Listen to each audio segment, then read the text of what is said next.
antes de nada me gustaría dar las gracias a Dolores y a todas las personas que forman parte del Colegio Oficial de Psicología de Castilla-La Mancha, bueno, por haberse acordado de mí y por haberme propuesto para estar esta tarde aquí con todos vosotros y vosotras.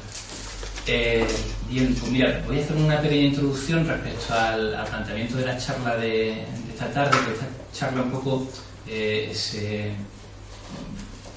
se inicia, ¿no?, en lo que es un proceso en el cual varias personas, analizando un poco de manera retrospectiva los diagnósticos y los motivos de consulta principales de personas que asistían a unidades de salud mental, bueno, pues debatíamos respecto a cómo iban evolucionando determinados tipos de consideraciones asociadas a cambios sociales y a los problemas o diagnósticos que tenían las personas que acudían a nuestras consultas, ¿no?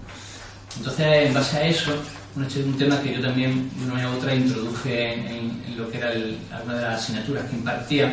Bueno, pues intentábamos hacer como una especie de ejercicio, ¿no?, para analizar, en función de un poco nuestro antepasado y nuestro presente, qué cabría esperar de algunas situaciones en nuestro futuro, ¿no?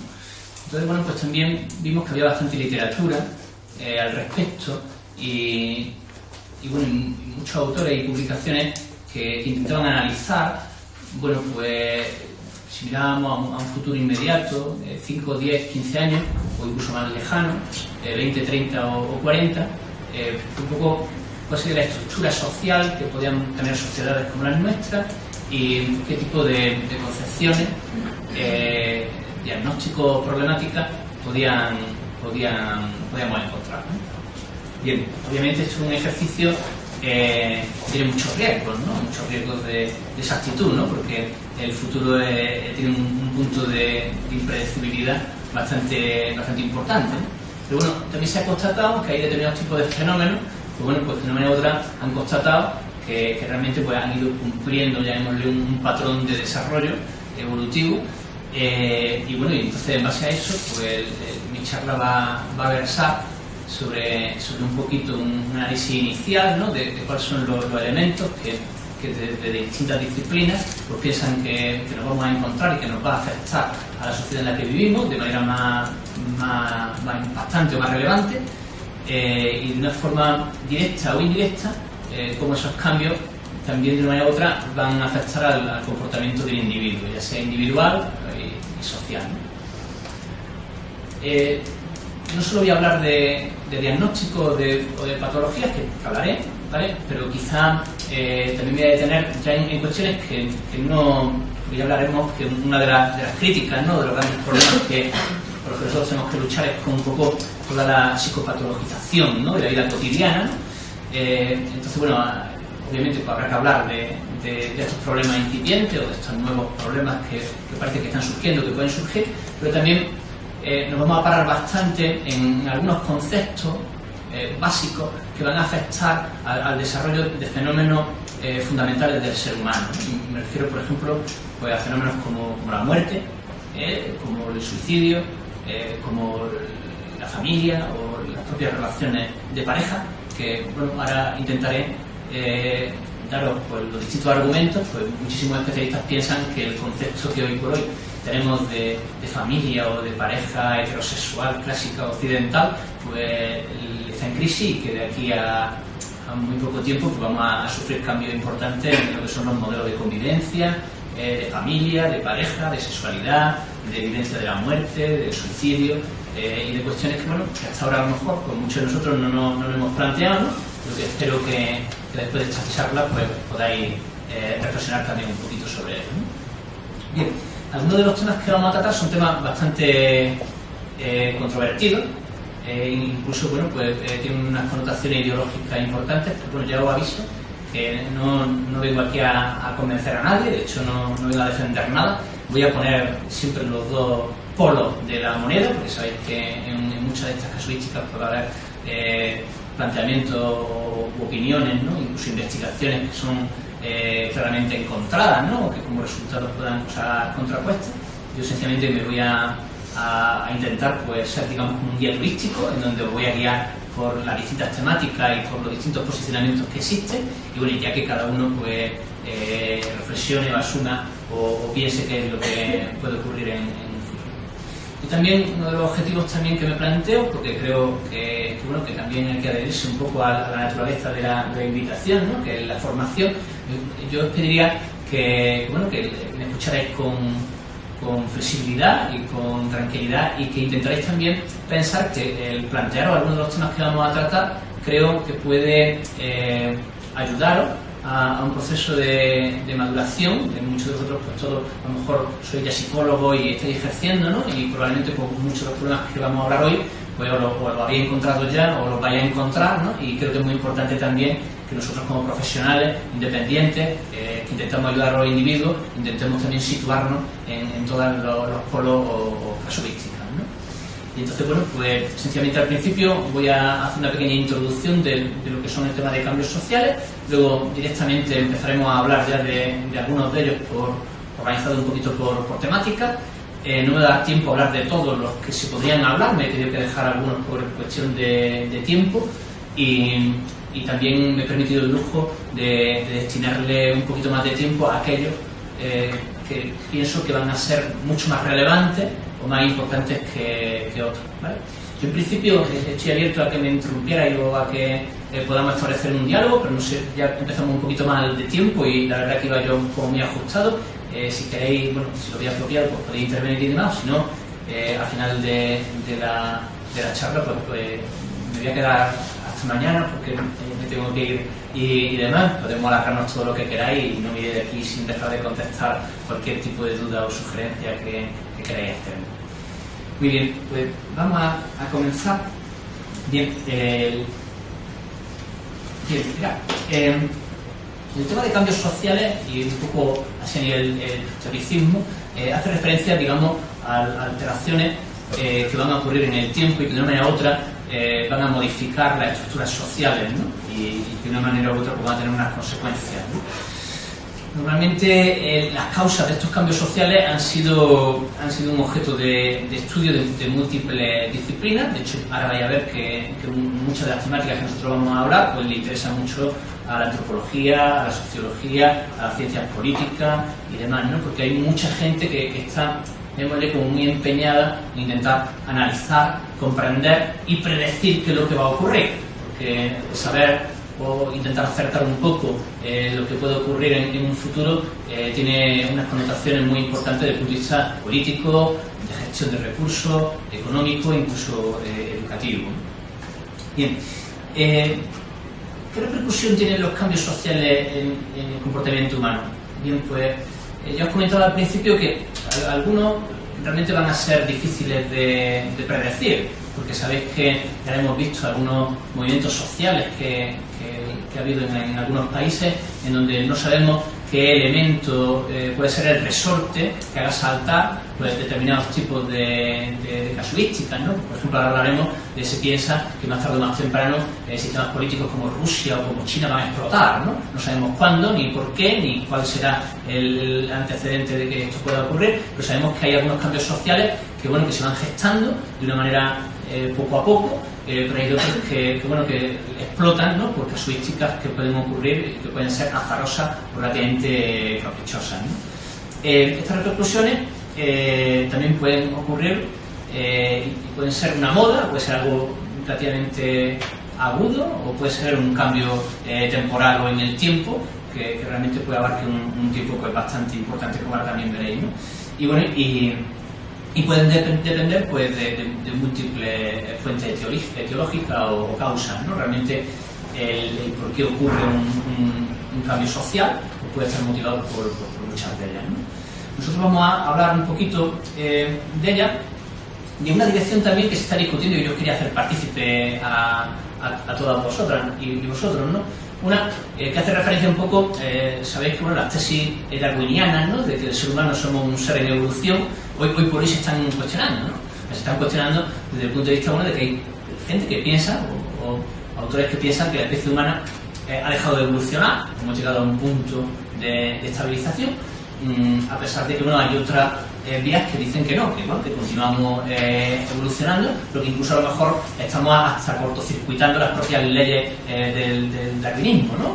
Por ejemplo, el hecho de que estemos manipulando genéticamente, o que haya ingeniería genética, o que seamos capaces de la concepción in vitro y tal, pues bueno, pues está afectando, puede ser que esté afectando a lo que sería una evolución de nuestra propia especie, ¿no? Y hay algunos autores que también están defendiendo una idea que yo quiero también invitaros a pensar sobre ella, que dicen que más que en un proceso de evolución hemos entrado en uno de involución, en el sentido de que más que desarrollándonos en positivo, pues nos estamos abocando en poner en peligro hasta nuestra propia especie. Y que nosotros mismos podamos ser capaces de ser los protagonistas de nuestra propia extinción por mala praxis, ¿no? Con nosotros mismos, ¿no? Entonces, bien, esto, aunque os parezca así una idea un poquito extraña, pues probablemente ahora intentaré convenceros o daros evidencias de muchos autores que nos llevan a plantearnos si realmente dentro de estos cambios sociales incluso pues, podemos llegar a forzar a algunos de ellos que nos haga correr peligro a nuestra propia existencia, ¿no? Y este desarrollo, bueno, no es que yo sea una persona que me caracterice por el sentido del humor, ¿no? Pero muchos nos planteamos si realmente esta cadena evolutiva, el ser humano llega un momento en el que diga, oye, mira, hemos llegado a un punto en el que debemos de echar para atrás, ¿no? Y volver a empezar, porque está claro que estamos llegando a un momento en el que a lo mejor nuestros propios comportamientos están revirtiendo cuestiones que podrían ser normales, ¿no? Respecto a realmente vivimos ahora mejor que antes, somos más felices, o nosotros mismos nos complicamos en la vida, realmente toda la estructura de los cambios sociales son para bien, o son para bien para unos pocos, para todos, en fin. Entonces, bueno, pues esto es un sistema también de reflexión que bueno, ahora cuando vayamos viendo un poquito algunos de estos aspectos, pues al final pues me diré. Si hacemos un mapeo así rápido de algunos de los cambios sociales que se piensa que desde la psicología nos van a afectar más, uno de ellos, uno de los más relevantes señalados, es la importancia de la demografía, del número de personas que estamos en el mundo, ¿no? Bueno, la tasa de natalidad, las rentas per cápita, la estructura de edades, la etnia, los flujos migratorios, conflictos bélicos y otras situaciones que vienen asociadas, ¿no? ¿Y por qué el tema de la demografía está señalado como uno de los cambios sociales que va a repercutir más directamente o en cascada con otros, ¿no? Bien, pues básicamente porque, y esto sí hay un consenso dentro del punto de vista científico, hay muchos autores que se dedican a hacer ejercicios predictivos de cuántas personas vamos a ser en el mundo en un futuro más o menos inmediato, ¿de acuerdo? Entonces, bueno, pues estos datos que os ponemos respecto a lo que es la distribución de seres humanos en el planeta, pues podéis ver que realmente hay una distribución bastante anómala respecto a cómo ha ido evolucionando nuestra presencia, ¿de acuerdo? De manera que aproximadamente pues se suele admitir que en un proceso de unos 2 años, de 2 a 3 años, en el mundo es como si hubiera el número de habitantes de Estados Unidos cada 3 años repetido en el mundo, ¿no? De manera que vamos creciendo de una manera exponencial que va a implicar pues algo que, bueno, que está claro si os ponéis a echar las cuentas del ritmo que llevamos, ¿no? Que realmente pues vamos a tener problemas, ¿no? Conllevados con los recursos que somos capaces de generar y que somos capaces de gestionar, ¿no? Bien, esta importancia ya se puso, bueno, el autor, Paul Ehrlich, en el 68, y este es un aviso respecto a esto, un aviso que fue mal interpretado, porque por aquel entonces se tenía muy fresco todo el tema de la ideología nazi, ¿de acuerdo? Y parecía que lo que se estaba planteando es que había que hacer elementos de control de la natalidad, porque este señor hizo un ensayo en el que decía, bueno, pues que si seguíamos creciendo así, pues que llega un momento en el que, o sea, si nosotros mismos hacíamos algo, pues realmente íbamos a tener grandes dificultades para poder estar en el planeta y tal, ¿no? A raíz de sus estudios, por ejemplo, hubo países como por ejemplo China, que hizo las políticas de hijo único, y bueno, y se empezó a hablar un poco de lo que eran los fenómenos de transición demográfica, ¿no? Hoy por hoy, y en ese sentido, desde el punto de vista científico, no hay duda de que todos los países, sobre todo los países occidentales, vamos a tener que asumir en un periodo de tiempo muy corto políticas de transición demográfica radicales. en el sentido de que se recomienda a la población el tener solo un niño o no tener niños, y que se intente hacer consciente a las personas de este tipo de cuestiones, ¿no? Y en este tema que abundaremos ahora, porque veréis un poco, ha estado intrincado por lo que es la propia idea occidental de familia nuclear, y después también ha estado intrincado, que también lo veremos posteriormente un poco, con incluso la idea de muchos movimientos religiosos que han estado animando de una manera u otra al efecto contrario, ¿no? al hecho de poder procrear, ¿no? Entonces, bueno, se parte de la idea de que probablemente este sea uno de los problemas consustanciales que vamos a encontrar, ¿no? El hecho de un polo de la población que va a estar todavía muy empeñado en el hecho de los beneficios de tener familias muy numerosas, ¿de acuerdo? E incluso religiones muy concretas que siguen defendiendo lo que es esta situación, y posicionamientos que llevarán a organizaciones a plantearnos que esto se va a tener que regular de una o de otra manera, ¿no? Bien, este tema demográfico se cruza con otro que vamos a ver ahora a continuación, que es el hecho de, bueno, si vamos creciendo a este ritmo y estamos consumiendo bienes finitos de alimentos y de energía, pues claro, llega un momento en que vamos a agotar esto. Pero claro, nosotros muchas veces no somos conscientes, y no somos conscientes de esto porque nosotros pertenecemos a estos 1.000 millones, a este 15% de ciudadanos del mundo que tenemos agua, que tenemos alimentos y que de momento no nos falta casi nada, ¿de acuerdo? Entonces realmente muchas veces no somos conscientes de que esto pues probablemente no se mantenga o no se mantenga en un futuro más o menos cercano, ¿no? Aquí pongo por poco tiempo, no sé si nos tocará a nosotros o algún tipo de restricciones, tocará a nuestros hijos, a los hijos de nuestros hijos, pero parece que los momentos pues están cercanos, ¿no? Esto tiene mucho que ver con la superpoblación, el hacinamiento y circunstancias que a nosotros todavía nos parecen que la vivimos de lejos, pero que incluso sabemos que en nuestro país, en nuestras propias ciudades y demás, ahora lo comentaba, bueno, vosotros aquí creo que tenéis una situación en una ciudad mediana, confortable y de vida, pero nosotros, por ejemplo, en la ciudad en la que yo vivo, en una ciudad que estamos rondando los 400.000 habitantes, bueno, y ya dentro de lo que es servicios sociales y demás nos estamos encontrando situaciones, por ejemplo, de habitabilidad y hacinamiento pues bastante importantes, ¿no?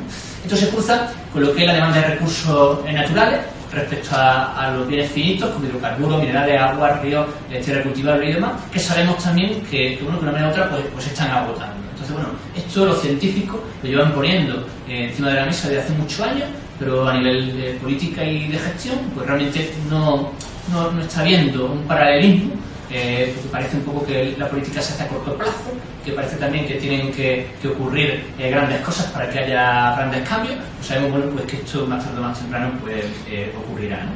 Otros cambios, como por ejemplo el cambio climático, sabemos también que va a afectar a cuestiones relacionadas con la habitabilidad del planeta, y ahora veréis también cómo de una manera directa o indirecta a determinados tipos de cuestiones relativas al comportamiento humano.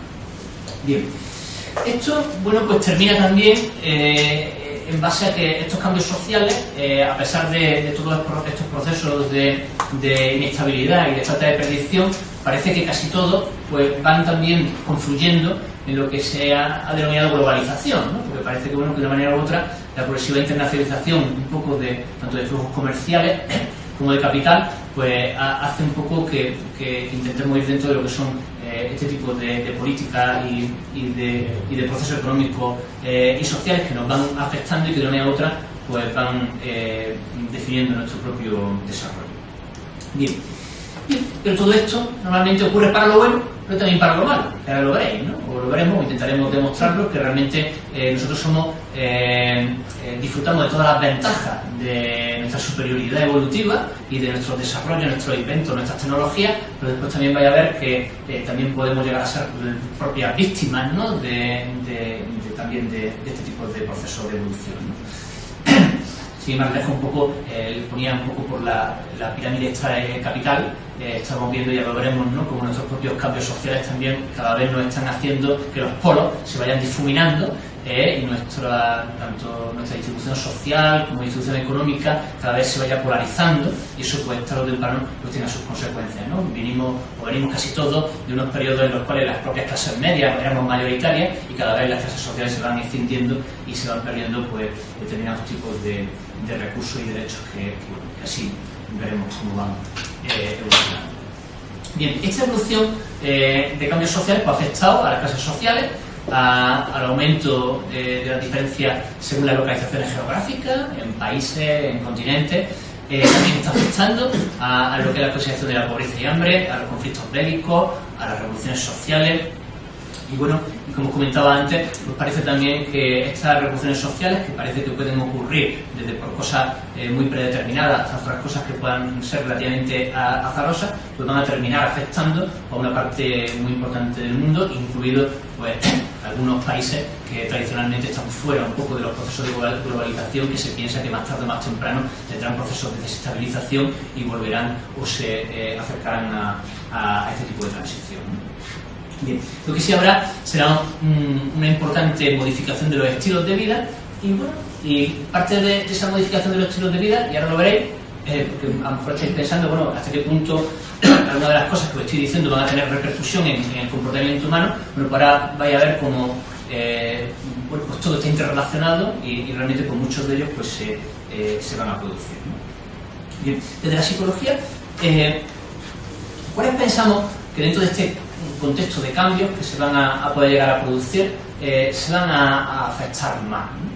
Entonces, bueno, pues os voy a presentar algunos de ellos, intentando justificar un poco y analizando un poco la situación desde el pasado, presente y futuro, ¿no?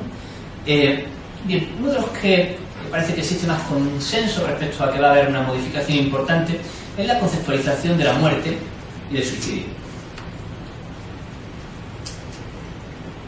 Bien, sabéis que desde el punto de vista antropológico y sociológico el concepto de muerte incluso es muy diferencial respecto a las consideraciones que se tienen de ella en distintos países y en distintas religiones.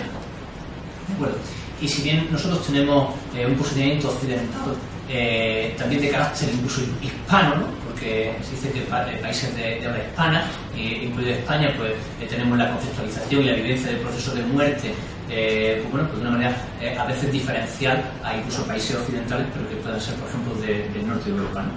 Bien, esto hay que preguntarse un poco cómo interpretamos y afrontamos la muerte, ¿no? Respecto a dentro de 15, 20 años, el proceso de personas mayores que vemos ahora con 80, 90 años, de cómo llegan o afrontan lo que son sus últimos días. ¿Pensáis que nuestros hijos o chicos que puedan tener a 20, 25 años van a pensar lo mismo sobre la conceptualización de qué es la muerte y del proceso de morir? Bien, esto tiene que ver un poco con la historia que voy a contar a continuación, y que tiene que ver un poco con el tema del suicidio, porque ya veréis que aunque el suicidio, he puesto este primer tema porque como es un tema un poquito más triste, luego prometo que intentaremos divertirnos con otros mucho más interesantes, ¿no? Bien, el tema de la muerte y del suicidio parece que son dos de los temas que se piensan que va a tener mayor repercusión en un futuro inmediato y lejano. Que van a tener, bueno, una consideración que cada vez está quedando más patente, ¿no? Que bueno, el número de suicidios, la Organización Mundial de la Salud hace relativamente poco tiempo presentó un informe bastante demoledor, en donde se hacía referencia a datos de este tipo, ¿no? Que cada 40 segundos pues, se suicida una persona en el mundo, que por cada uno que lo hace, pues más de 20 lo intentan, que en determinados países está considerado como la primera o la segunda causa de muerte de determinadas franjas de edades, que el hombre lo hace más que las mujeres, ya os digo, la segunda causa de muerte en grupos de 15 a 30 años. Las tasas también son bastante diferenciales respecto a determinados tipos de países, porque afectan a lo que es nuestra sociedad occidental, que en muchos países, entre los que se incluye España, el suicidio es un fenómeno que está silenciado, porque se piensa que puede generar un cierto contagio social, que hay dificultades para contabilizar los casos, porque todavía en muchos países se contabiliza el caso de muerte por la etiología de la muerte, O sea, no por el término suicidio, o sea, una persona se precipita de un balcón y la causa de muerte a lo mejor puede ser que aparezca por el hecho del por qué en sí se ha muerto, no por el hecho de haberse suicidado. ¿De acuerdo? Y bueno, por poner un ejemplo, bueno, pues se sabe que en España creo que está del orden de 5 a 1, en el sentido de se muere mucha más gente suicidada que por accidente de tráfico, y sin embargo pues veis la repercusión que tiene un accidente de tráfico, y de suicidio aquí no habla nadie. Sí, me parece, Juan Antonio, pues son unos 1.800 accidentes de tráfico, 3.000 muertes. Muy bien, gracias. Podéis intervenir, de verdad, no hay ningún... Y aquí viene una de las claves, ¿no? El suicidio tradicionalmente hay asociado a personas que tienen enfermedad mental, y esto es verdad. O sea, sabemos que hay trastornos mentales graves, que tienen unos porcentajes muy elevados de suicidio. Sabemos también que hay muchas probabilidades de que una persona cuando se suicida tenga un trastorno depresivo, ¿vale? Pero hay una constatación, este es el punto al que quería llegar de este tema, en el cual se dice que hay mucha gente ya que se suicida sin tener enfermedad mental. Algo así como yo, en mis plenas capacidades mentales, decido que me suicido. Esto ya es un tema diferente. Diferente porque ya hace referencia a... Bueno, voy a poner este ejemplo, este señor, no sé, a lo mejor alguien vio la noticia, este caballero,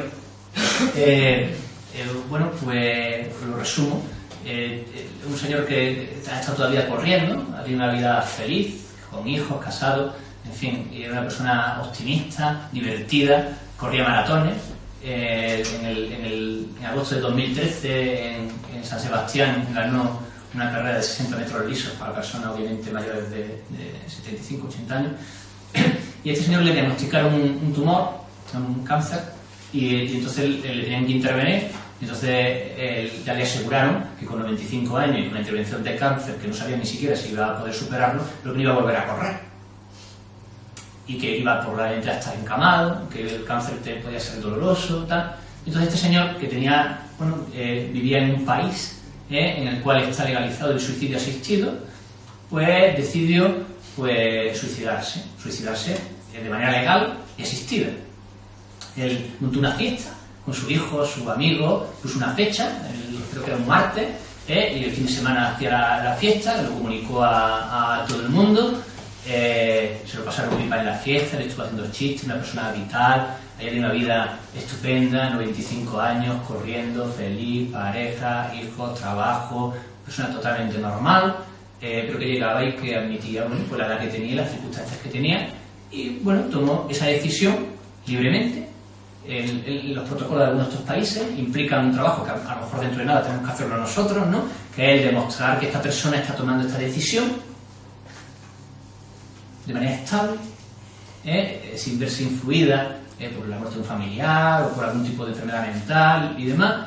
Y bueno, se planifica, existen clínicas especializadas y tú vas, te duermes y te mueres sin dolor, ¿no? Esto está legalizado en países como Holanda, Bélgica, Luxemburgo. De hecho, vamos, no quiero tampoco meterme en camisa de 11 varas, pero aquí hubo una proposición de un partido político que entró al poder de iniciar un proceso de debate de algunas casuísticas de suicidio asistido. De casi todos los países europeos lo que han ido es avanzando hacia una situación progresiva. O sea, primero, pues, como va avanzando la sociedad, admitirlo en algunas casuísticas asociadas a enfermedades dolorosas, crónicas y en determinadas casuísticas, y luego pues se ha ido implementando. Bien, pues esto, asociado al perfil que os comentaba antes de la demografía, pues se ha planteado el tema de decir, bueno, ahora nuestros mayores llegan a esta situación y muchos de ellos, bueno, pues por cuestiones religiosas también, pues aguantan o tal, pero nosotros realmente, si llegamos a 70, 80 años solos, o con dolores, o con enfermedades, alguien que le dijera, oiga, usted tiene aquí esta vía fácil, ¿no? Bueno, fácil, no debe ser tan fácil, ¿no? Pero obviamente esta vía... ¿Qué pensáis? Yo lo tengo clarísimo. Y que conste, perdonad, que pues estoy planteando cuestiones, obviamente ya de entrada, aquí se respetan todas las opiniones de todo el mundo, todas las cuestiones ideológicas, religiosas. Yo lo que estoy hablando son de tendencias, de cosas que vamos a vivir, queramos o no queramos. Habrá gente que no lo viva, obviamente por decisión propia, ¿no? Y habrá países que no entren, ¿no? pero me da a mí que nuestro país va a ser uno de los que más tarde o más temprano empieza a albergar este tipo de posibilidades, y probablemente nosotros dentro de 20 o 30 años podamos planificar esto con normalidad y decir, oye, mira, yo con 80 años ya he vivido, me he pasado estupendo, tal, y por determinados tipos de casuística y demás, pues puedo decidir mi propio proceso, ¿no? Hasta qué punto voy a aguantar yo hasta el final en una situación de calidad de vida, de dolor o de tal, ¿no? Bien, pues esto probablemente, si empieza a ocurrir, pues también cambie, afecte o retroalimente la concepción que tengamos de la muerte y la concepción que tengamos del suicidio asistido, ¿no? Bien, bueno, luego si queréis lo debatimos o hablamos también más profundamente de ello, ¿no? Porque como tengo tiempo limitado y os quiero contar tantas cosas, si bien la muerte y el suicidio por la temática y además luego veréis muchas relaciones que se establezcan entre esto, ¿no? Porque luego vendrá un poco el discurso incluso de muchos mayores que digan, yo me quiero morir ya porque también soy un problema para el planeta, soy un problema para la sociedad, soy un problema, ¿sabes? Entonces hay una conciencia incluso, aunque esto nos parezca un poquito futurista, ¿no? Pero hay un momento en el que el propio ser humano pues, se haga corresponsable de que, bueno, hasta cierto punto he sido productivo para la sociedad, he sido feliz y llega un momento en el cual pues, a lo mejor no lo soy tanto, ¿no?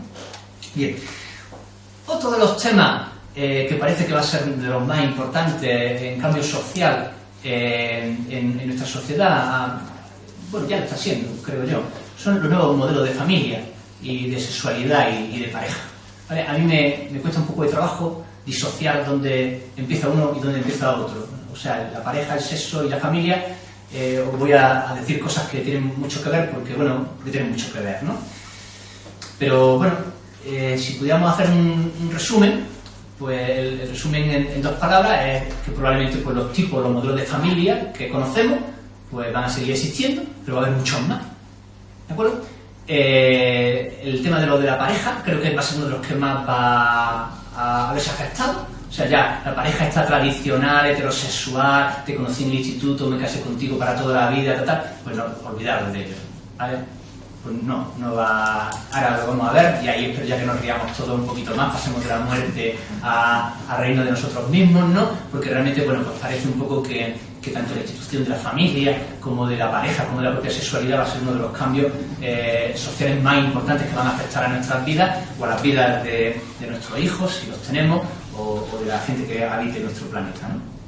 Bien, en base a esto, bueno, hay unas palabritas aquí que me parecieron muy oportunas, ¿no? Para la charla, ¿no?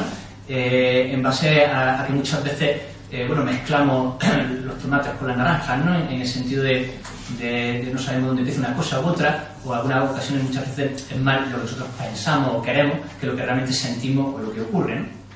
¿Vale? En base a esto, pues bueno, si ponemos una estructura clásica, ¿no? De la consideración de lo que actualmente pues se dice que en la familia, pues yo subrayaría quizá pues el hecho este de natural, universal, fundamental. ¿Y por qué? Porque realmente la mayoría de científicos, lo primero que están planteando es si realmente esto que se dice que la familia es algo natural al ser humano, lo están poniendo incluso hasta en cuestión, ¿no? En cuestión en base al análisis, ahora lo veremos, ¿no? De nuestro pasado, nuestro presente y nuestro futuro, pues bueno, pues parece que hay signos en los que parece incluso hay gente que de manera muy atrevida dice que en algún momento de la historia nos vendieron que lo natural del ser humano es juntarnos un hombre y una mujer y tener hijos para toda la vida, y parece que en un momento de la historia nos engañaron, nos vendieron una moto que luego parece que no ha dado los resultados que esperaban, ¿no?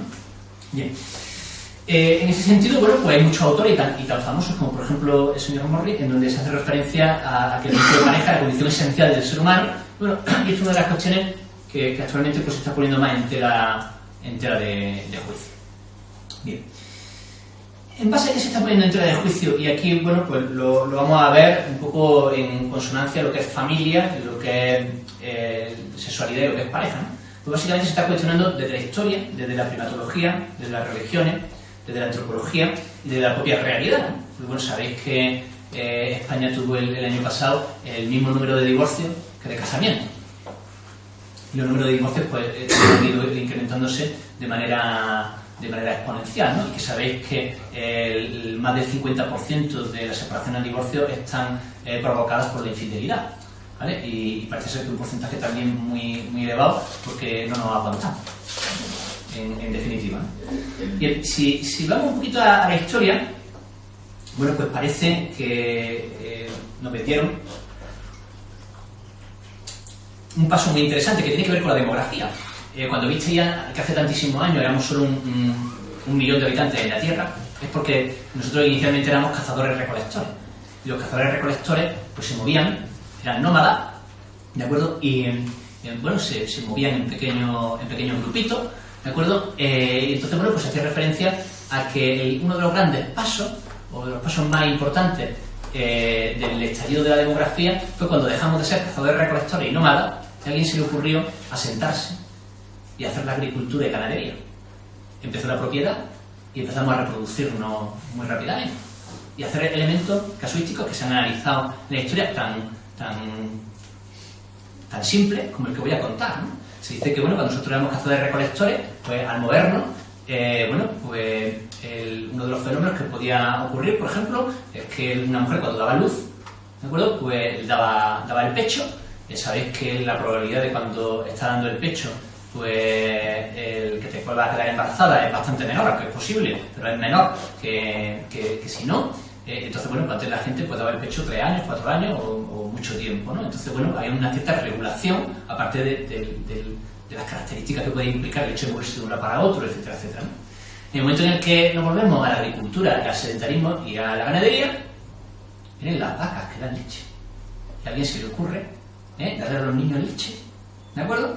Para sustentar y demás, ¿no? Y en ese paso de cazadores-recolectores a agricultores, pues parece que se incrementa el tema de la demografía y un poco el determinados tipos de consideraciones asociadas a los grupúsculos, ¿no? Porque también se ha dicho si realmente cuando éramos primitivos parece que no existen evidencias claras de si realmente en estos grupos, ya fueran de cazadores-recolectores o de agricultores, las relaciones que se establecían eran como las familias tradicionales, o sea, un solo hombre y una sola mujer. Parece que existen evidencias en las que parece que hay sospechas en las cuales se piensa que a lo mejor, bueno, pues no existiera ese recurso, digamos, de exclusividad entre hombre y mujer y pudieran participar varios en ello, ¿no? Y eso ahora lo vamos a ver con el tema de la antropología, ¿no?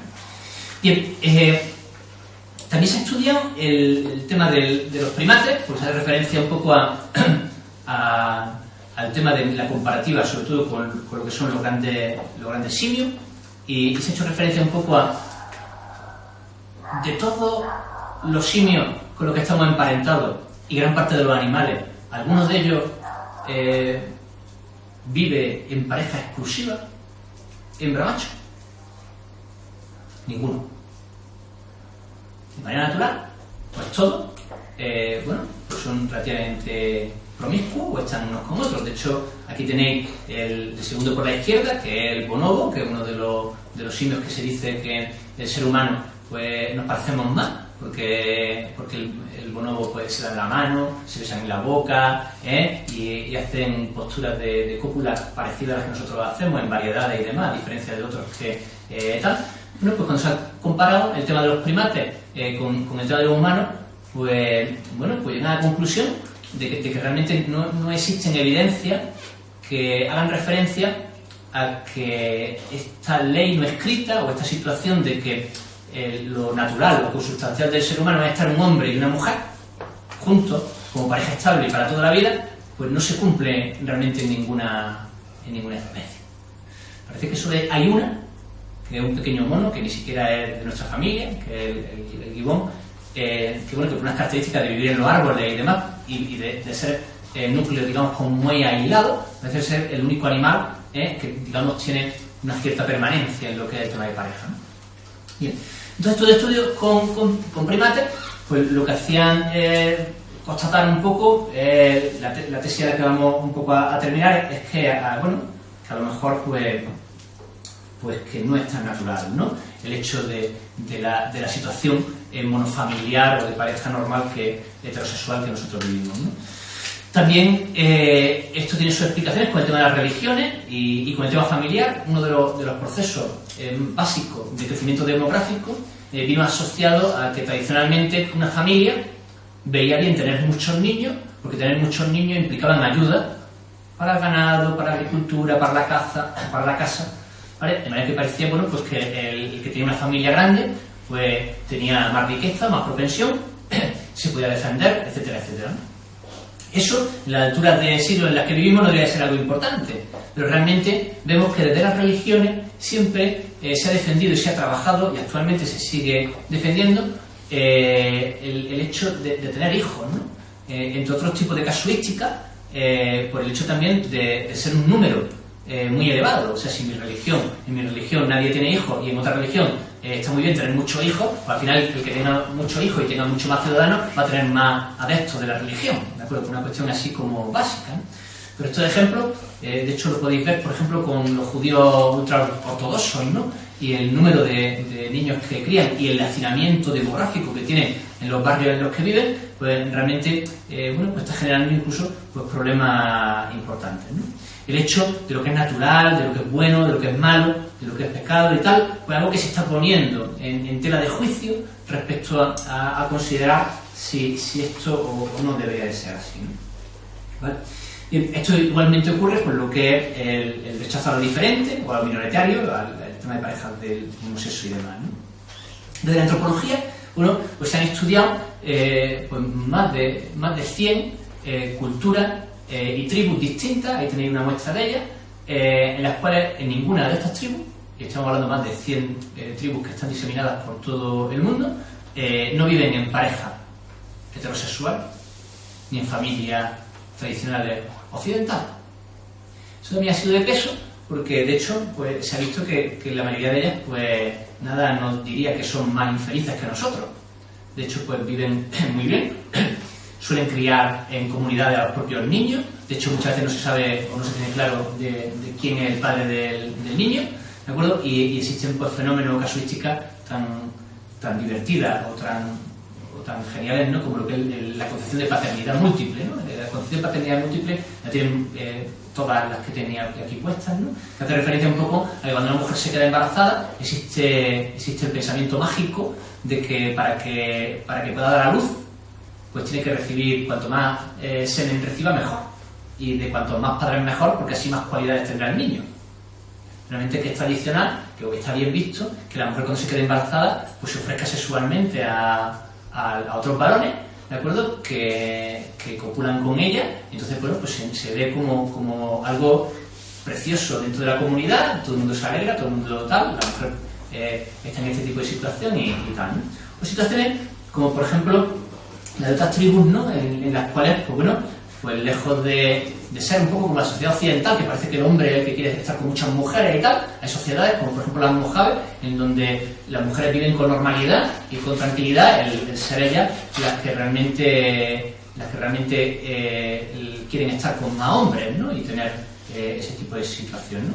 Después vemos pues, determinados tipos de culturas y religiones en donde se ve como el hecho de no estar en pareja o el hecho de tener determinados tipos de matrimonios, ¿no? o de rituales asociados a la sexualidad, pues se lleva viviendo desde muchísimos años de una manera totalmente diferente a la que podemos establecer en Occidente, ¿no? De hecho, por ejemplo, desde celebraciones, por ejemplo, en Brasil, ¿no? Que está muy asociado al tema del carnaval, ¿no? En donde es tradicional de mantener el sexo extraconyugal en esos días, hasta por ejemplo lo del nikah, que son tradiciones islamistas, ¿no? En donde hay licencias para que una persona, yo tengo que hacer un viaje, pues tengo un matrimonio durante mi viaje, ¿no? Luego cuando vuelva sigo con mi otro matrimonio, ¿no? Pero tengo tal, ¿no?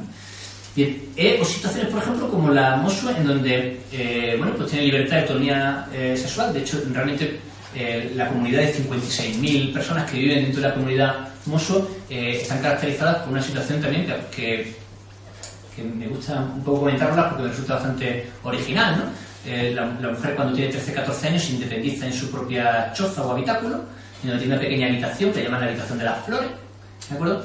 Y la tipología de este colectivo hermoso pues implica que cuando llega la noche, pues la mujer puede recibir la visita de cualquier hombre y ella decide si quiere pasar la noche con ese hombre o no. La única condición que hay es que todos los hombres deben de abandonar las chozas al amanecer y que nunca se puede decir en qué choza ha estado o a quién ha recibido, ¿vale? Pero se parte de la idea de que ninguna de ellas tiene una pareja. Ellas viven solas, que parece, o por lo menos parece que hay muchas mujeres en nuestra sociedad occidental que encantaría también vivir sola o no tener a su marido, que su marido tuviera una puerta de entrada y otra de salida, ¿no?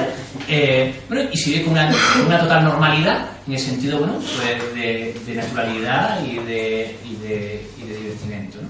Bueno, ahí ponía el tema de la fiesta de la primavera y tal, ¿no? Porque me recordaba también a algunos desmadres o fiestas occidentales, ¿no? Como ocurre, por ejemplo, si habéis estado en Estados Unidos, pues las típicas o tradicionales fiestas en la primavera, es como buscarse la excusa, ¿no? Como para unos días en los cuales, pues bueno, que esté permitido esto, ¿no? Bien, la realidad es que lleva si realmente lo natural fuera estar en parejas monógamas, estables, heterosexuales de por vida, la realidad es que el número de divorcios no indica que estemos en una situación natural, porque realmente si fuera tan natural estar hombres y mujeres, pues no tendríamos tantos divorcios o tantas situaciones, ¿no? Bien, el hecho de que el adulterio y la infidelidad sea la primera causa de separación, pues lo que hace llevar a la mayoría de científicos es pensar que la situación que nosotros vivimos con normalidad, que es estar en pareja heterosexual de largo recorrido, pues no va a resistir el paso de la historia. Lo que va a implicar que eso va a atentar directamente a la estructura de familia occidental tradicional que tenemos y que la probabilidad de que a medida que vayan pasando los años, nuestros hijos descendientes se estructuren dentro de unidades familiares tal y como nosotros conocemos, pues vayan a sufrir pues, una profunda transformación. Ya comentábamos antes que prácticamente en la actualidad pues, hay el mismo número de divorcios y de casamientos. Bueno, y esto, pues, el distintos tipos de tipologías pues, nos va a dar, y ahora lo veremos, pues que haya casi todo tipo de combinaciones, ¿no? Hombres con hombres, mujeres con mujeres, familia, madres solteras, casadas, con madres, madres que en realidad esto, en fin, pues vamos a entrar en lo que es unos cambios tan ostensibles que este tipo de tipologías, pues ahora, precisamente ayer, justo que venía, estaba revisando un trabajo que habían presentado en una revista de la que era revisor y demás, un estudio que se había hecho comparando el desarrollo de niños que vivían en casas en donde había dos madres, dos padres, padre y madre, ¿de acuerdo? Determinados tipos de circunstancias, ¿no? Y el estudio llegó a la conclusión de que los niños no tenían ningún tipo de diferencia significativa en su desarrollo, vivieran con quien vivieran, ¿no? Vamos, lo pongo como anécdota respecto a las distintas tipologías o casuísticas que vamos a ver, ¿no? Para esto, obviamente, nos va a hacer a todos falta un poco recolocarnos o pensar en todo este tipo de casuísticas, ¿no? Bien. Uno de los aspectos más importantes que se tiene que ver con esto tiene que ver con la propia definición de lo que es el tema de la monogamia y la poligamia, ¿no? Porque, mirad, fijaros, la monogamia que hace referencia en lo humano al modelo de relaciones afectivos sexuales, ¿no? Basado en un ideal de exclusivo sexual por un periodo de tiempo que puede durar toda la vida. Bien, se piensa que en esta definición está uno de los mayores problemas. ¿Sabéis por qué? Porque, mirad, esta misma definición, si la veis en los animales, ¿sabéis cuál es la diferencia? Que los animales, muchos de ellos, en los que se producen cuidados de lo que se llaman crías, normalmente el animal no se desvincula de la cría durante el tiempo de recién nacido y primera infancia, lo que vendría aquí a valer de los 0 a los 3 años. Entonces, hay muchos autores que piensan que ese ciclo en el ser humano tiene sentido, o sea, tiene sentido, intentarme o entenderme. Algunos dicen que probablemente sería mucho más natural del ser humano el que tú estuvieras con un hombre, tuvieras un hijo, cuidarais y criarais a vuestro hijo, y al cabo de 3 años aproximadamente, o 4 años de edad del niño, pues tu pareja pudiera cambiar o tú pudieras cambiar respecto a los ciclos de amor romántico, enamoramiento, seguimiento, paternidad y primera infancia del niño, ¿no? Entonces se piensa que en humano el fallo está en ponerlo de para toda la vida, ¿no? O lo de largo recorrido, ¿no? Respecto a que probablemente nuestra situación natural fuera el hecho de estar con pareja quizá monógama, pero durante un tiempo no predeterminado, pero sí realmente acotado, ¿no? Respecto a que se pase lo que sea esa situación, ¿no? Que luego vemos cuando encontramos nuevas parejas y tiene esa revival, ¿no? de activación, de sexualidad, de conocimiento, de todo precioso, todo bonito, enamoramiento, amor, pasión, ¿de acuerdo? Y luego otra vez un cierto proceso de estabilización, que ya sabéis todos que luego hay que preocuparse mucho por mantenerlo, porque si no luego es difícil de seguir con él, ¿no? Bien. Otros fenómenos que siguen y que siguen existiendo en el mundo, obviamente el patrón machista más que el otro, el centrado en el de los varones, está bastante más extendido, pero ahora se están viendo otro tipo de aspectos que ahora veremos, como pueden ser el tema del poliamor, ¿no? Bien, esto también nos lleva, porque también está muy relacionado, que es la propia consideración incluso de la propia sexualidad, que esto también tiene mucho que ver y parece que también se va a producir una evolución. Sabéis que hasta hace relativamente poco tiempo los homosexuales estaban considerados como enfermos mentales. Fue en el año 72 donde se produjo ese milagro de la salud mental, en donde millones y millones de homosexuales se acostaron siendo trastornados, y al día siguiente, cuando cambiaron la clasificación internacional de enfermedades, se volvieron sanos, ¿no? Bien, al margen de lo que es este anecdotario, bueno, pues se está poniendo en tela de juicio el hecho también hasta de nuestra propia sexualidad. Y si bien en países como por ejemplo los nuestros parece que todo es una pestaña de o eres homosexual o eres heterosexual, pues parece que ahora los científicos nos van a intentar convencer de que no se trata de o somos homosexuales o somos heterosexuales. Ahora resulta que como nos descuidemos, todos vamos a ser bisexuales, bisexuales, ¿no? En el sentido de, parece ser que las investigaciones que están realizando, pues también disocian, por un lado, lo que es el amor, el sexo, tanto por separado como por junto, ¿de acuerdo? Además, parece que existen diferencias significativas entre hombres y mujeres, en donde, por ejemplo, las mujeres suelen dar bastante más consideración a estados afectivos y amorosos, y los hombres suelen tener una connotación más relevante, más importante, aspectos fisiológicos asociados al sexo. Pero bien, se está poniendo en tela de juicio por determinados tipos de fenómenos, análisis, investigaciones y experimentos respecto a lo que son este tipo de circunstancias. Por ejemplo, actualmente se está estudiando un fenómeno, probablemente lo conozcáis o conozcáis a alguien, ¿no? De mujer madura, historia heterosexual, casada o matrimonio de 20 años a lo mejor, o más, con hijos incluso, llega un momento en el que está harta de su marido y finalmente se divorcia y se va a vivir con una amiga. En lo que una relación afectiva, fundamentalmente, no sabemos ya, puede haber solo afecto, puede haber afecto y algo más, puede haber sexualidad, puede haber lo que sea.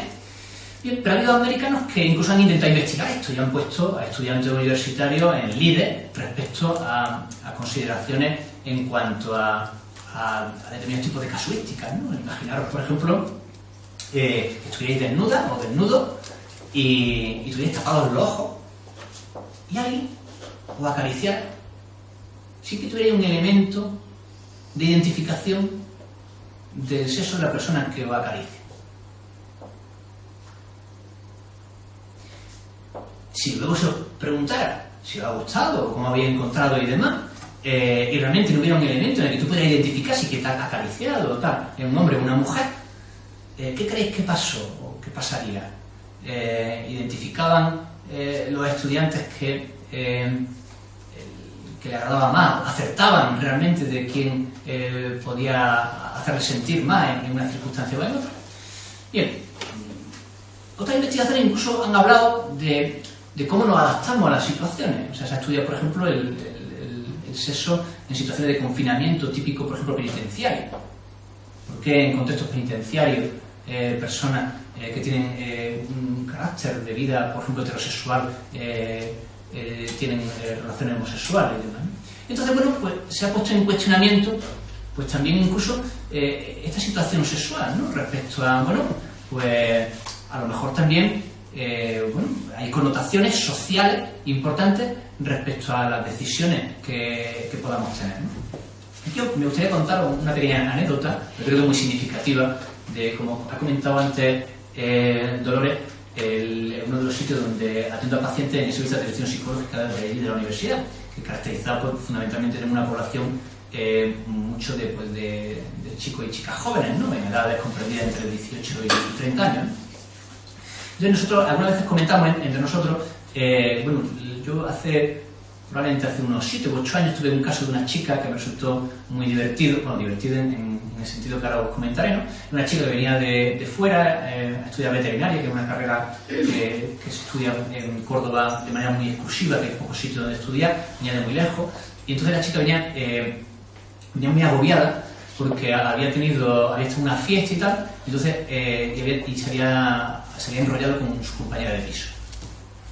Y ella tenía su novio en el pueblo de toda la vida, ella pues nunca se había planteado nada respecto a su sexualidad, y bueno, y había estado con su compañera y le había agradado.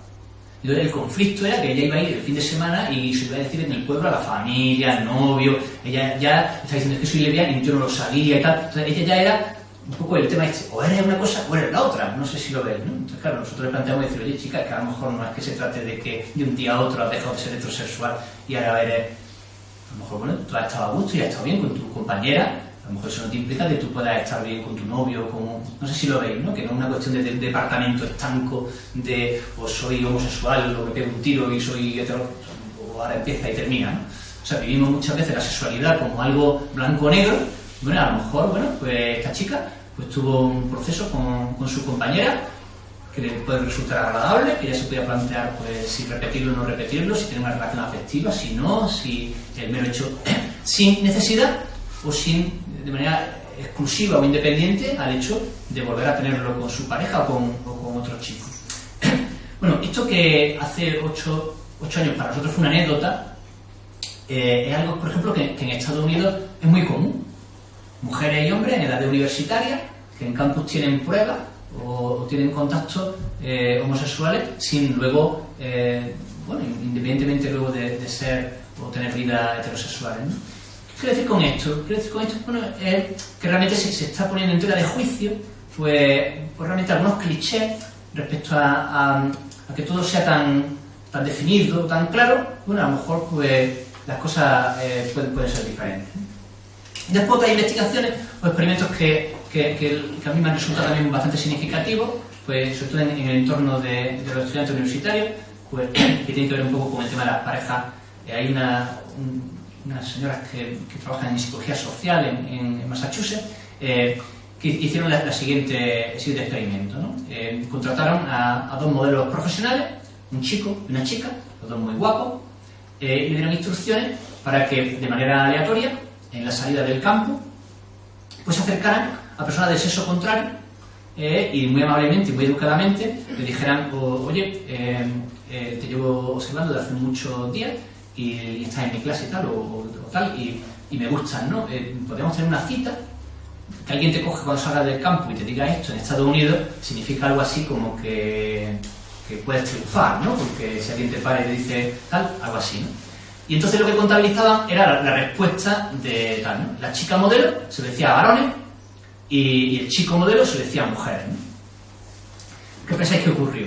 Contestaron que sí, contestaron que no. Los chicos que sí a todos. Las chicas que sí a todas, ¿no? Vale, esto también se ha hecho con otras versiones, la típica versión esta de si yo te asegurara que nadie se enteraba y que total realmente mantendría una relación o un contacto íntimo con alguien que no fuera tu pareja estable, ¿no? Bueno, pues los chicos van por ahí, pero realmente un 80% de los chicos accedió a la cita. No me equivoqué.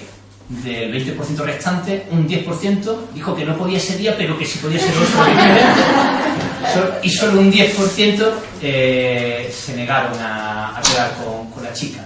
Sin embargo, el modelo, cuando se ofrecía a las chicas, realmente el porcentaje en chicas no llegó al 70%. Desde mi punto de vista, ya para mí me resulta más de lo esperado, o sea que casi un 70% de las chicas quedarán con el chico, que por lo visto también era guapísimo y tal, pero bueno, realmente había una diferencia ahí pues bastante extensiva, ¿no? Bien, todo esto pues un poco lo que nos indica es que realmente pues la estructura que hemos tomado pues de pareja, tradicional, de familia, de sexualidad, pues hoy por hoy se piensa que va a ser uno de los cambios más importantes. ¿Por dónde nos va a salir? ¿Cuál va a ser el proceso de transición? Tal? Yo no lo tengo muy claro, ¿no? Yo lo que sí veo, por ejemplo, en la población que nosotros atendemos, es que la gente joven pues cada vez tiene menos problemas por vivir esto de otra manera, ¿no? Bien, bueno, aquí teníamos cifras sobre el tema de la homosexualidad y demás, ¿no? Bien, en base a esto, bueno, pues seguro que todo es conocido por otros tipos de relaciones, de lo que se llama el poliamor, de tener más de una relación íntima simultánea, sin ánimo de hacer nada ilegal, o sea, realmente con que todo el mundo lo sepa, lo que popularmente todos llamamos amigos con derecho a roce, otro tipo de tipologías como la que os comentaba antes que estamos viendo, que son estructuras bueno, que no sabemos muy bien el significado que puedan tener o cómo, pero bueno, que parece un poco como que todo vale y que todo va un poco en serio, ¿no? Bien.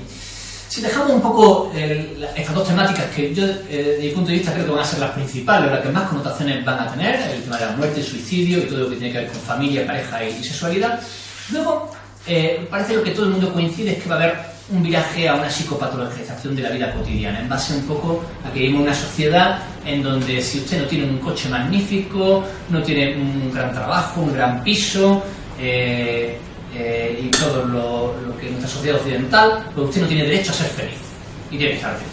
¿De acuerdo? Entonces, como eso parece que aunque estamos en el 15% del mundo que podemos tener acceso a esto, pero parece que un poco no está tomando tinte de psicología positiva, esto es de que nos centráramos en ser felices, y realmente hay mucha gente que está muy empeñada, muy centrada en ser infeliz, educado por los medios de comunicación y por todo, digamos, una sociedad que nos arrastra a no poder disfrutar de cosas básicas y cotidianas y a complicarnos la vida en exceso. En base a esto, lo que se ve que va a haber una proliferación de desórdenes emocionales, los denominados trastornos comunes, sobre todo problemas ansioso-depresivos, ¿de acuerdo? Basado un poco en estos ideales, ¿no? de felicidad y en cuestiones, bueno, pues también relacionadas, ¿no? Parece también que se piensa que va a haber un repunte de trastorno obsesivo-compulsivo, en el sentido de que parece, bueno, que nuestra sociedad se va a obsesionar más fácilmente, o parece muchos, ahora lo veremos también con algunos que tienen que ver con la alimentación, pero parece un poco como que para un ciudadano medio lo que vea en televisión, lo que le vendan, lo que le digan qué tal, pues puede llegar un poco a hacer esa función rumiante, obsesiva de tal, ¿no? Y esto lo estamos viendo incluso con situaciones tan cotidianas. Hoy lo hablaba también esta mañana con el hecho de lo que pasa con el ébola, ¿no? Que estamos viendo ahora mismo, ¿no? Pues la gente sin paranoia con estas cosas, la gente tiene miedo, la gente piensa, se siente en peligro, ya no se siente segura en su domicilio, tal. Ya no lo digo solo por el tema de virus y tal, sino digo por delincuencia, por contaminación, por un poco la cultura esta del miedo a todo, ¿no? Y de obsesionarnos por cosas que realmente luego la mayoría de ellas pues no llegan ni siquiera a ocurrir, ¿no? Yo ponía ahí En busca de la felicidad porque parece un poco una tónica, ¿no? Una tónica en la cual nos van a vender muchísimos productos para intentar ser felices, y parece un poco como que también nos van a plantear muchas cosas que necesitamos para ser felices y como no las tengamos no lo vamos a hacer, ¿no? Entonces yo creo que también esto, los psicólogos vamos a tener mucho que decir sobre este tema y vamos a tener que hacer mucha psicoeducación centrada en que la gente realmente pueda tener un sistema educativo y de valores, de madurez y de vivencia personal, que no sea pues bueno, atormentarse, ¿no? Diariamente por realmente no tener algo que probablemente no vaya a tener en la vida, ¿no? O establecer sistemas que realmente no son nada de operativos, ¿no? Como el hecho de que tú tengas a tu hijo desnutrido, mal vestido, pero sí tenga dinero para pagar a plazo un BMW, ¿no? O un Audi, ¿no? Que por hoy hay mucha gente que es capaz de sacrificar determinados tipos de... ¿Sí? ¿Pero tú crees que eso es posible dentro de un sistema capitalista? ¿El qué? La estrategia que comentas a nivel psicológico, intentar educar en valores, porque precisamente el problema yo creo que es económico, ¿no? Que si tienes un sistema que la retroalimenta y no nos interesa. Ya, sí, lo que pasa es que el problema está también, vamos a ver, una cuestión es lo que nos venden, por ejemplo, los medios de comunicación, ¿vale? Y otra cuestión es lo que pueda ser educable. O sea, si tú tienes un hijo, y aparte de un hijo, creo que una de las primeras cosas que haría es racionar la televisión, ¿de acuerdo? Pero la educación en base a lo que una persona necesita para vivir y para ser feliz, ¿de acuerdo? Yo creo que es una cuestión muy, o sea, de casa, de familia, de padre, de escuela, y de saber dirigir a las personas desde que son muy pequeñas hasta que son adultas. Ahora bien, cuando nos encontramos estas personas jóvenes adultos, personas que van a consulta y que van, bueno, y ahora si queréis también lo hablamos, incluso el hecho de que las conductas para suicida hayan tenido un incremento también exponencial de cantidad de, que me deja, me intento suicidar, pero es mentira, es una llamada de atención, tal. O sea, estamos dentro de un mundo en donde todo esto o lo educamos o realmente estamos en una situación materialista totalmente tal, ¿no? Entonces, claro, obviamente los psicólogos nos tocará probablemente seamos la víctima ya de los hechos consumados. Pero bueno, yo entiendo que puede haber muchos psicólogos que trabajen con familias, en escuelas, en servicios de orientación, que trabajen con pacientes que tengan hijos, que trabajen en determinados tipos de casuística. Yo creo que esto también nosotros tenemos que intentar interiorizarlo y llevarlo a nuestra profesión. O sea, el hecho de decir, oye, mira, que no podemos ir con este maestro por mi culpa, por mi gran culpa, o de tenerlo todo y tal. Y entonces a la gente también un poco que no se complique tanto la vida, ¿no? Y eso tiene mucho que ver también un poco con lo siguiente, ¿no? Mira, el arte de complicarse la vida y lo siguiente, el consumo de psicofármacos, ¿no? Que es un poco por también como conocía a Dolores, ¿no? El hecho de yo tengo un problema, estoy triste y tengo ansiedad, voy a mi médico de cabecera no tiene ni 5 minutos para preguntarme por mi problema. Me pregunta por mis síntomas y ¿qué me hace? Una benzodiazepina de acción corta o un antidepresivo. ¿Que me soluciona el problema? No, pero estoy más tranquilito. ¿De acuerdo? Pues estamos un poco en lo mismo. O sea, en el mundo en el que vivimos, al final, pues realmente no solucionamos con el fármaco o con lo que solucionaríamos es con un elemento de valores y educativos que estuvieran en la base. Claro, esa base, como tú bien dices, entra en oposición con todos los cambios que nos está viniendo por una sociedad capitalista, globalizada, en donde si no tienes un iPad o la PlayStation o tal, pues ya tu hijo se siente pues fracasado o diferente al resto de sus amigos que tienen móvil y él no lo tiene, etcétera, etcétera. Entonces, bueno, esto realmente debería llevarnos un poco a un hecho de reflexión social, ¿no? Pero claro, yo creo también que los psicólogos debemos de interiorizar ese tipo de discurso y de una manera u otra llevarlo a esas poblaciones con las que trabajamos para que la gente también no se complique la vida tanto, vea que la vida realmente es más simple, que tú puedes ser muy feliz con no tantas cosas, sino con, ¿sabes? Y bueno, y realmente con otro tipo de visión, ¿no? Y yo creo que es un tema porque va a ser muy transversal en nuestro trabajo, ¿no? Bien, esto, y bueno, este tema también quiero poner un poco, porque además como anecdotario también tuvo que ver un poco con la primera llamada que tuve de aquí del tema del colegio, ¿no? Con el tema de las nuevas fobias, ¿no? No sé si sabéis también que ha habido varios informes en relativa a nuevas fobias que están apareciendo, ¿no? Nuevas fobias asociadas a determinados tipos de fenómenos, ¿no? Ahora me he traído aquí unas pocas, ¿no? Bueno, mira, yo creo también que incluso esto forma parte de la patologización un poco de estas cuestiones, ¿no? Yo pongo, de ejemplo, ha habido un informe reciente sobre un estudio que se ha hecho respecto al miedo de no llevar el teléfono móvil, lo que han llamado el tema de nomofobia, ¿no? Pero también ha habido a tener fobia, miedo a la conversación en una cena, miedo a Facebook, miedo, bueno, ahora vaya a haber un mogollón de ellas, ¿no? Pero realmente yo creo que el hecho de que nos estemos inventando miedos nuevos, fobias nuevas.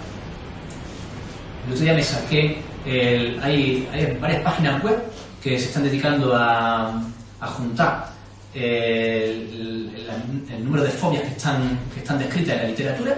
Bueno, había una de ellas que había juntado más de 400 fobias diferentes. Y si te pones a analizarlas, muchas de ellas, yo realmente, más que fobia,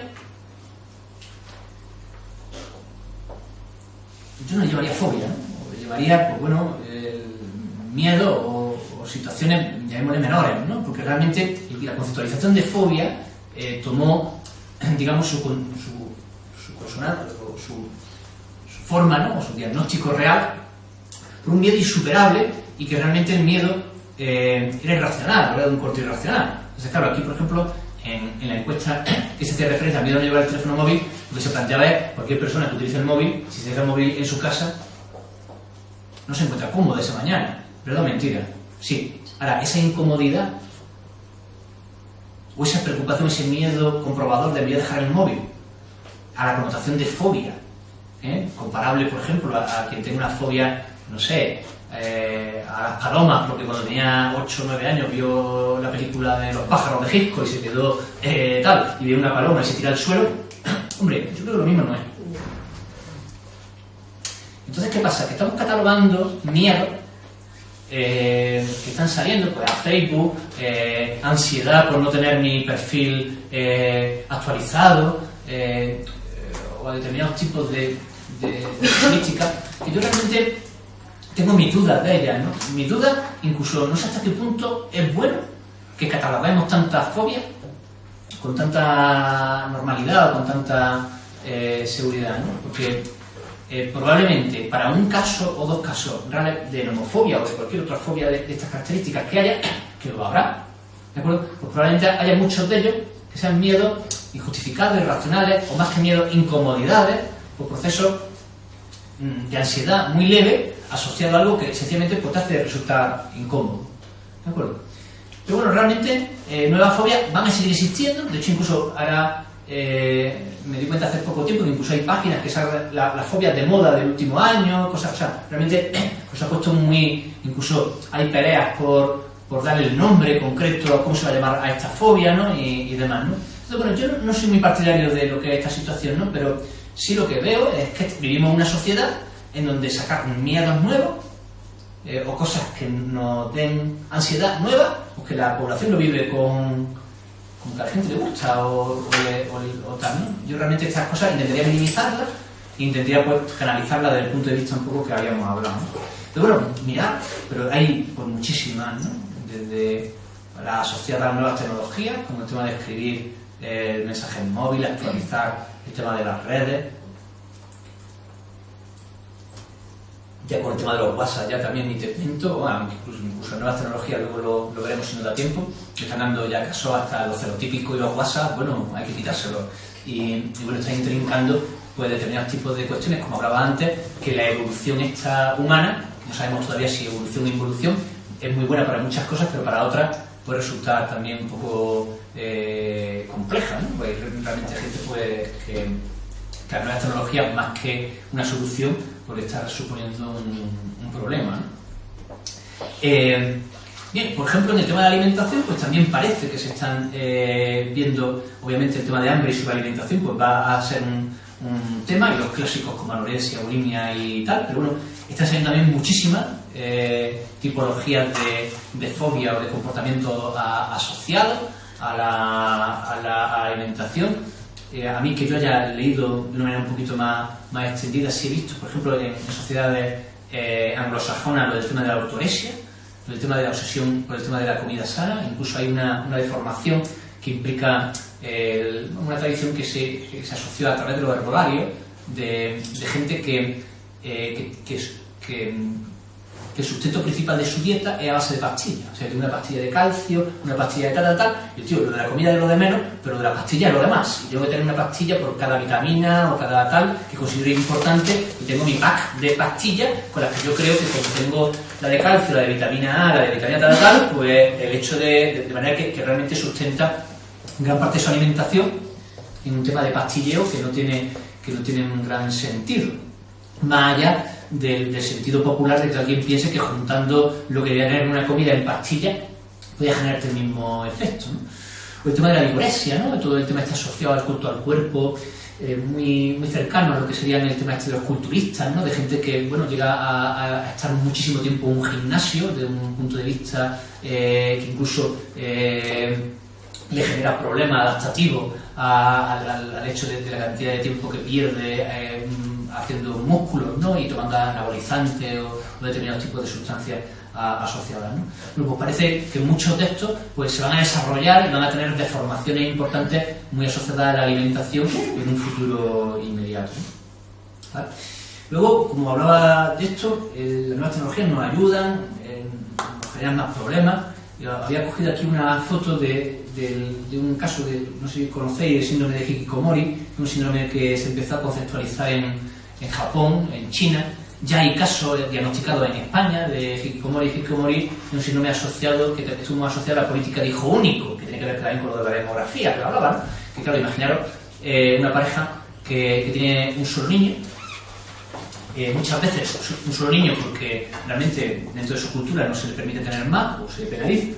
Y ahora tú tienes un hijo que además para más reglas la preferencia es que sea varón por el tema de la estirpe, que sabéis que eso también viene mucho por el abandono de niñas en China y demás, ¿no? Entonces tú depositas todas tus esperanzas en tu hijo. O sea, tu hijo tú quieres que sea el más guapo, el más listo, que tenga un futuro, que sea tal, ¿vale?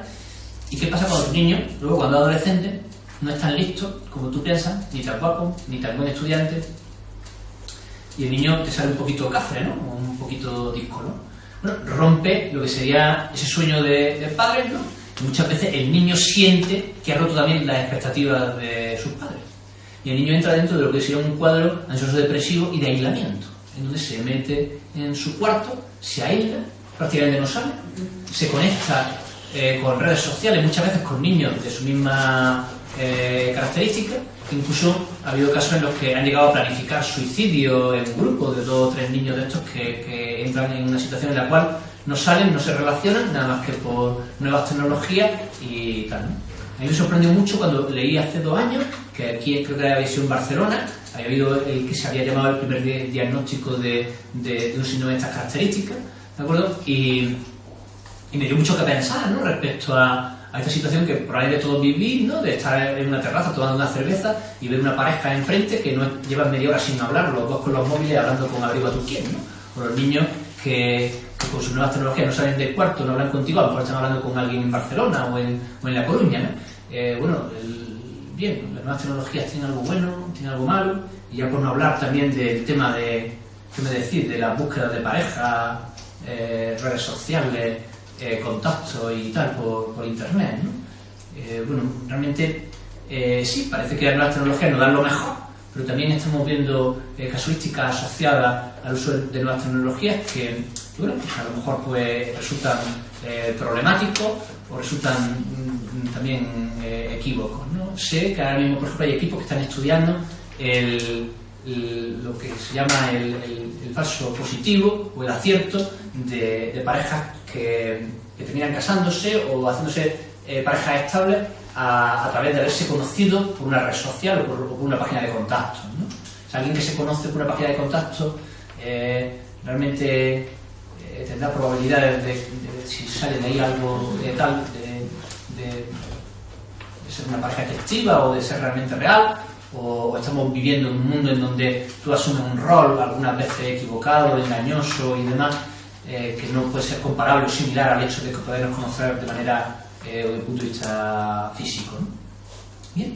Y luego otra de las cuestiones que se está también barajando mucho y que tienen mucho que ver con cosas que entran dentro de lo que son el tema de trastornos comunes y trastornos adaptativos, que son la cantidad de problemas que vamos a tener asociados no solo a nuevas tecnologías, sino también al tema del trabajo, de un poco de las condiciones, remuneración, horarios, conciliación y flexibilidad, porque se piensa que el trabajo va a seguir siendo uno de los elementos de mayor estrés y de mayor problemática asociada a los ciudadanos, ¿no? A los usuarios. Bien. Otro de los problemas que se piensa que va a tener un desarrollo muy importante es el de las sectas. Bueno, parece ser que las religiones convencionales no dan respuesta a muchos ciudadanos, y parece que el caldo de alimentación de las crisis o de los fracasos de algunas religiones se está cebando en que el número de sectas pues se está incrementando, y el número de ciudadanos desencantados de la vida, del futuro, de la política y de sus religiones tradicionales pues está haciendo también un poco que se vayan a este tipo de contextos. Entonces es un ámbito en el cual pues, se está estudiando, aunque es muy difícil de estudiar, ¿no? Porque realmente es difícil saber con exactitud, por las características asociadas a este tipo de grupos, en cuántas personas se están intrincando dentro de lo que son movimientos sectarios, ¿no? Hace un par de años hubo desde el Ministerio el encargo de un informe respecto al estado de las sectas en España, en el que se hacía referencia a la proliferación de ellos. Y el principal problema que tuvo el informe fue en delimitar qué era una secta. Porque algunos de los profesionales que se fueron invitados al desarrollo de este informe, pues el sentido más amplio de secta incluía hasta muchas religiones convencionales o ramificaciones o confesiones concretas o ramas de religiones convencionales, ¿no? Entonces realmente ya tuvieron un problema que además se tardó meses en resolver, porque realmente había gente que se negaba a que determinados tipos de grupos fueran reconocidos dentro de esto, ¿no? Esto que es un tema bastante conflictivo, llegó incluso a intentar pues delimitarlo desde un punto de lo que se denominó el tema de secta destructiva, ¿no? Que venía asociada a una serie de parámetros, ¿no? Los parámetros pues que tenían unas características básicas en donde los métodos de captación, de mantenimiento, del mensaje, del líder, de la captación, de la entrada de patrimonio y demás, pues que iba a caracterizar un poquito su entrada, ¿no? Y se dice que este tema va a ser un tema bastante relevante en un futuro inmediato y que va a ser muy difícil también de abordarlo, precisamente un poco por lo que comentábamos anteriormente, ¿no? Porque no se van a disponer de datos fiables respecto a lo que va a ser su configuración, y también por el carácter secreto que muchas de ellas tienen, ¿no? Pero realmente, bueno, pues se piensa que sí van a poder ser un foco de problema bastante importante. Bien, aquí tenéis algunas de las... Estos son un poco los criterios que se tuvieron en cuenta para intentar dilucidar un grupo u otro. Que de manera reduccionista, pues bueno, el informe realmente terminó haciéndose con bastantes menos grupos de los que, por lo menos desde mi punto de vista, realmente pudieran haber sido. Bien, y quería un poco finalizar el tema hablando un poco de lo que el compañero había comentado, ¿no? Mira, si nosotros pensamos en un mundo o en un futuro inmediato o a corto plazo respecto a algunas de estas temáticas que nosotros hemos visto, tanto la muerte como el suicidio, los modelos familiares, la sexualidad, pareja, nuevas tecnologías, desórdenes emocionales y tal, nosotros siempre pensamos que la educación es uno de los temas más importantes que va a ser transversal a todos ellos, ¿no? ¿Por qué? Pues si nosotros educamos a los ciudadanos con respeto, con libertad, ¿de acuerdo? Con libertad para opinar, para tomar decisiones y sobre todo para saber, ¿no? Porque muchas veces los ciudadanos que tratamos pues realmente están muy contaminados con lo que ellos creen que está bien o está mal, o con lo que se bebe de la cultura mayoritaria, o lo que realmente es lo tradicional, ¿no? Entonces resulta complicado introducir determinados tipos de cambios, pero nosotros pensamos que la transformación y el cambio social pues está o debe estar íntimamente ligado a lo que es la educación, que la educación, aparte de hacernos más libres y más independientes, pues debería de estar dirigida por los gobiernos y no ser utilizado por estos, ¿no? O sea, situaciones, por ejemplo, como las que vimos en España, que cada vez que hay un cambio de gobierno de signo político hay una ley nueva de educación.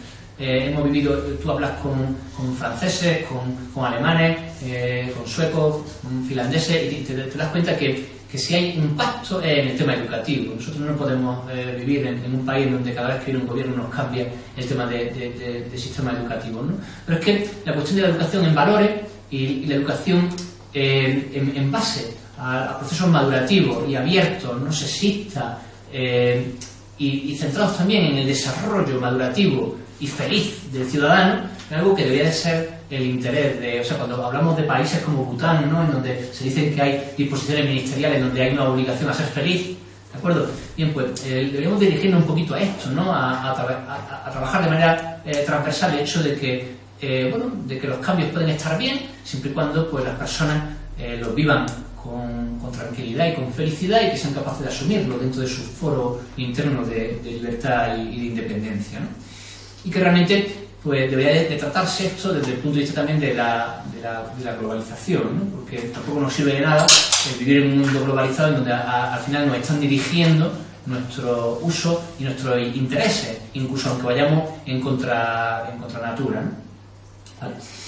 Bien, como conclusiones generales, y a ver si queréis pues abrimos un poquito el debate. Bueno, pues yo quizá de haber visto todo esto, llego a una conclusión muy importante: es que vivimos en una gran hipocresía social, en el sentido de que todos vivimos en una situación ideal, de que nuestra sociedad, nuestra vida es maravillosa, y en la realidad, y lo sabréis también vosotras y vosotros que estaréis trabajando con personas que tienen problemas, pues la vida no está maravillosa. Bueno, ya hace relativamente poco tiempo, lo digo de anécdota, pero me parece algo también bastante interesante. Me leí un libro de un señor que se llama Jonathan Franzen, se llama Libertad, que es un libro, creo que ha sido premiado bastante y tal, ¿no? Que hace referencia a una historia de familias occidentales tradicionales, la típica familia que vive un chalet adosado, con jardín, que tiene un coche, que lo hizo en la universidad y tal, y que aparentemente somos todos felices. Y se mete un poco dentro de la miseria de la familia y te das cuenta de que aquí todo en apariencia, todo el mundo es muy feliz y todo el mundo tal, pero en la realidad pues existe una gran carga de hipocresía respecto a temas asociados a gran parte de cuestiones elementales, como puede ser el suicidio, la muerte, los divorcios, las separaciones, la familia y demás, ¿no? Pero bueno, creo que también es importante un poco el que todos nos hagamos conscientes, ¿no? Y que igual que hace 30 o 40 años en España estaba muy mal visto o era muy infrecuente el ver niños de padres divorciados, y que ahora lo vemos como algo normal. Bueno, hay países, por ejemplo, como Islandia, en donde lo normal es más normal que los padres de un niño se hayan divorciado 2 veces que una. Y ya que estén casados ya llega a ser casi milagroso. ¿De acuerdo? Y se ve con una cierta normalidad, ¿no? Bien, pues yo también creo que esto es importante, ¿no? El hecho, fíjate, de hecho, ellos nos miran a nosotros, a España y a países sudamericanos, como a aquellos locos que nos peleamos cada vez que nos divorciamos. Y que, cuando ellos tienen un proceso de divorcio bastante amable, ¿no? Y bastante humano, en donde piensan, si tenemos hijos, ¿para qué nos vamos a tirar los trastos si tenemos que educarlos? Tal, y hacer un planteamiento, digamos, totalmente diferente, ¿no? Entonces yo creo que aquí, en nuestra sociedad en general, pues no hace falta pues, bastante mucho eso, ¿no? Que debemos de huir del tema de psicopatologizar un poco la vida cotidiana, incluso hacer drama innecesario, o sea, incluso, claro, aunque lo hayáis puesto muy serio, cuando hemos hablado de la muerte o del tema del suicidio, hasta ese tema podría ser tratado con una normalidad, sin necesidad de hacer grandes dramas, y probablemente pues mucha gente pues viviría mucho mejor y estaría mucho más tranquila afrontando esos procesos del final de la vida, ¿no? O incluso pues asumir pues otros valores, otros objetivos, ¿no? Respecto al vivir del día a día.